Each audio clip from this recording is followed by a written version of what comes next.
Our first call to the proactive group. What is it called? River. You shut me, or You shut. it. Shut it. I shut it. That's I what, shut it. I shut. I Close think that's Indian just Point. the phone number to close Indian Point. We're gonna lay down the facts and see. Hi, and thanks for calling the Indian Point State Energy Coalition, or IPSEC, IPSEC.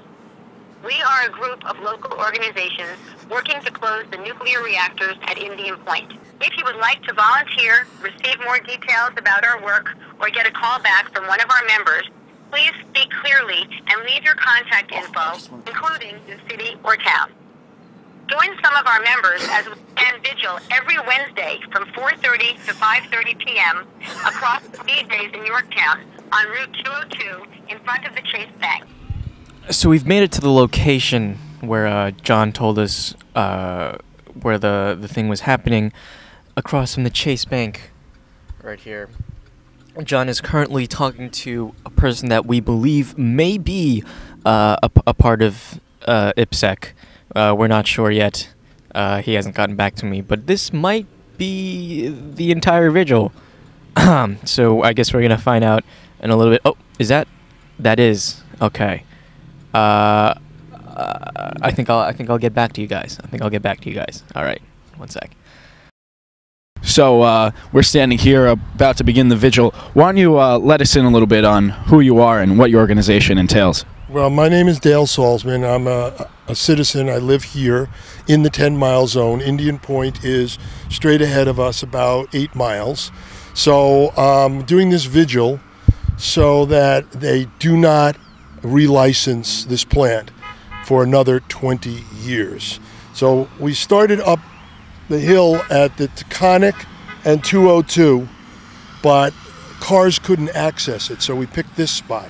And this is a spot that's going to really radically change. There's a big Costco coming and a lot of other big box stores. This is all going to be developed, but it's all in the 10-mile zone of Indian Point. So we decided to come out every Wednesday. I thought I was going to be done last year, but then the Nuclear Regulatory Commission said they weren't going to announce it until February. Now it's March, so it looks like they're going to announce it maybe this summer. So we're going to come out every Wednesday when we can, until they say no relicensing. And this is the longest relicensing of any plant. The NRC has never not relicensed a plant so far. Hopefully they'll do this one because it's so close to New York City. I face it so they can see it. I don't know if it's really, I'm not changing any lines. Right. I mean, I was standing here this winter.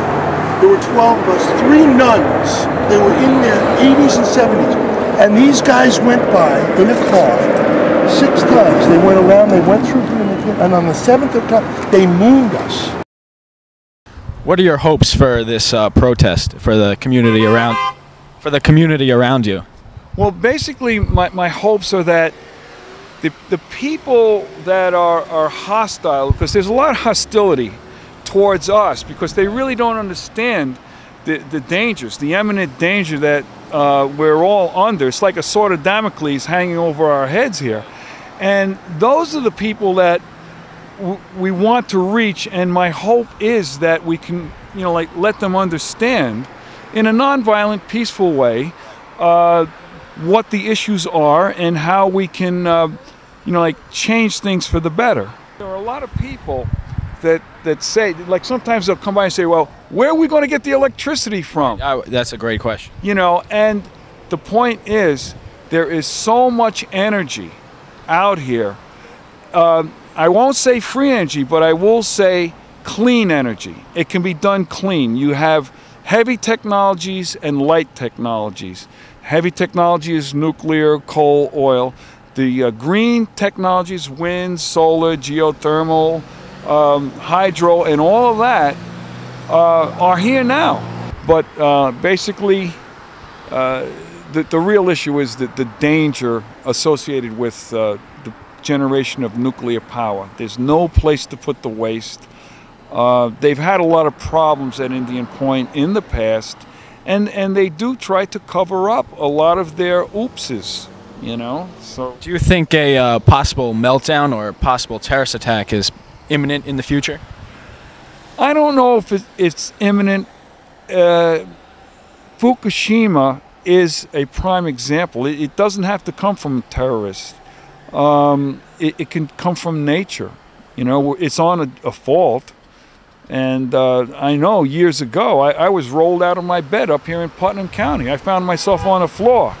And I thought to myself, what am I doing on the floor? And then I felt an aftershock. And then I realized, oh yeah, we just had an earthquake. You know, so I'm not as concerned about, you know, they got a lot of security up there. They got guys walking around with guns and stuff. I'm not too concerned about that unless somebody gets a hold of a big 747 or something and crash it in there. But I'm more concerned about the natural things that can go wrong. The machine, it's a technology that requires perfection in every aspect of its operation. Machines and human beings are not perfect, and that's the bottom line. It can't be done right. It's sooner or later something bad's going to happen. Hi, I'm John Hendler. We're here reporting live from the BJ's parking lot, and we're currently trying to interview some people in regards to Indian Point. We have found 3 old men that do not want to participate, believe it or not. We're going to go ask that woman. Let's go. Excuse me, would you like to help us with our school project? Not really, but I guess I must. What school is it? Scarsdale High School. Oh, okay. Are you afraid of Indian Point? No, not really. No. Are you aware of IPSEC, the coalition that's attempting to shut down Indian Point? I've seen it on them trying to close them. They've been trying to close it for years. Oh, yes, yes. So, yes. So, yes. But you don't have any fears towards a possible meltdown or anything? If it's going to happen, it's going to happen. All those little evacuation things aren't going to help you one bit. So. Do the sirens ever disturb your daily life at all? I work in a school. The sirens are right out in front. It scares the hell out of some of the kids, but they're warned. Thank you very much. Okay. Can I take a free sample? Yes, you may. Thanks a lot. You didn't get that on camera, did you? You getting that on camera? Yeah, smile while you're taking it. Thanks. Excuse me, would you guys like to help us with our school project? Sure. Sure. Go ahead, Are you guys afraid of Indian Point? No. I'm not afraid. Are you aware of IPSEC, the people outside attempting to shut down Indian Point? I've heard of it, but I didn't notice them. Yeah. How present are they? Oh, they're fairly small. There's 3 guys standing outside. Do the sirens ever interrupt your daily life? I don't hear them. Do you hear them? Yeah, I hear them. They don't really bother. Thank you. Excuse me, sir. I have a question. Are you afraid of Indian Point? I have no idea. I don't even live around here. What the hell is it? Oh, okay. The nuclear reactor. Can I swear? Am I allowed to swear? Oh, yeah. No, this isn't going anywhere. All right. The nuclear reactor down the street, a possible explosion would kill everyone in a 10-mile radius, and we are currently in that radius. Are you afraid? Sure. Excuse me. Can you help us with a school project? I can't because I'm on the job. If you want to ask anybody else, I don't know if we're going to allow you in here. It's a very quick question. Are you afraid of Indian Point? No. What?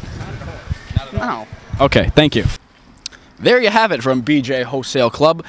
People in this surrounding area pretty much do not care about Indian Point.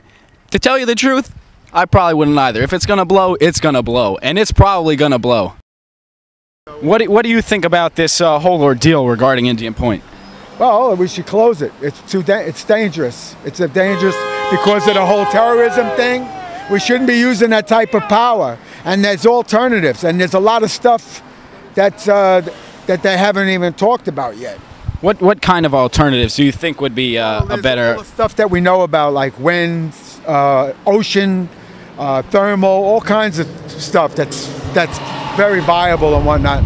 But there's other stuff that, like this stuff that Tesla invented and a bunch of other people, was literally free energy. That's why you don't never heard of it, because it's free. Both of us, we used to work with welders that worked at Indian Point when they were constructing it. And I've heard all these stories. They say they got this rebar that's like thick as your arm and all that. It's all lies. It's regular rebar that you use in any reinforced concrete. And if a plane hits it, it's going to crack. Yep, that's true. I've seen the engineering studies. Yeah. That's very true. I talked to the guys that built it. Yep. You believe that this structure can withstand as much of a punch as Mother Nature is going to deliver? We believe this structure is designed to withstand as much as a punch is expected to happen in this area. That's correct. What about unexpected? Well, unexpected, we believe it's greater than 6 it can handle. We believe that we could handle a 7 earthquake. You think you could handle a 7 here? Yes, I do. If they continue to keep the plant open, will you move? I'll have to think about it. Are you afraid at this point of any possible meltdown or terrorist attack? Do you mean, do I wake up shivering in my boots every morning? No, I don't.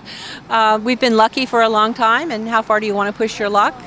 And there very well may be a very low probability of risk. We're not probably going to have a tsunami.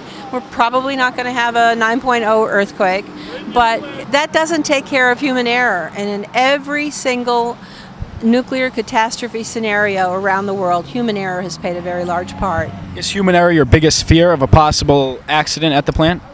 It's one of them. It's one of my biggest fears. At the reactor in Pennsylvania, they had to replace a valve. They practiced it in their simulator. They had instructors. They had supervisors. They had the workers doing it. They had people 3 deep supervising it. They did it multiple times. They got out on the floor and did it, and they put it in backwards.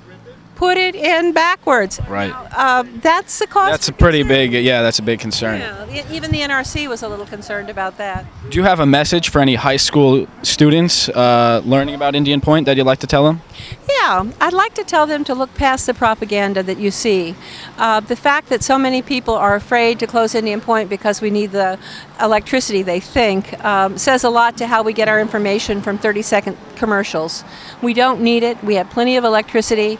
The market is unregulated and provides all we need, and we need to conserve, and we need to be more efficient. We don't need to build any more power plants. And I could rattle off the studies, but that's not what counts. What counts is for people to find out for themselves and to listen to more than just sound bites on anybody's show. There you have it from the folks at IPSEC here on Route 202 in Yorktown, trying to raise awareness about Indian Point.